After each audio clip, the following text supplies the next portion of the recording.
The meetings are going very well. It's a time for us all to get together and discuss common issues, common challenges, and common solutions.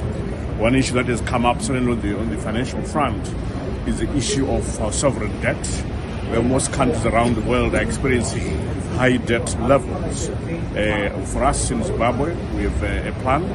We have a structured dialogue, a platform that we've started working with the African Development Bank, the former President Mozambique Chisano, and things are going well. So that is our way to really get to debt resolution.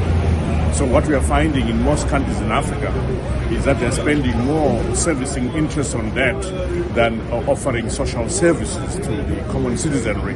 And this is an issue that we need to deal with. One thing that also came out is that there aren't enough resources to support the attainment of SDGs. So the SDG agenda is beginning to suffer for a variety of reasons, but clearly the resources are an issue. If I may come in there's been a call for Zimbabwe to have its own currency. What is going on regarding that issue? Zimbabwe already has its own currency, the Zimbabwe dollar. We are in a multi-currency regime, of which our domestic currency is a part. And that's the policy right now that we're pursuing. It's a multi-currency regime, strategy. And the Zimbabwe dollar is part of that basket. How would you say Zimbabwe's economy is progressing at the moment? Yeah, we're pleased that even despite all the challenges around the world, we've been able to reach a point of food security in terms of our production of grains, wheat, maize, but also we've seen massive infrastructure developments. That's been pleasing. We've seen a strong performance from our industry.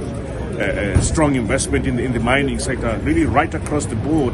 We're seeing very good performance for the economy, and it shows in the overall figures, where last year we recorded a growth rate of 6.5%. In 2021, we had a growth rate of 8.5%. This year, 2023, we expect a growth rate of closer to 6%. So it's all reflecting the sectoral performance that is quite strong.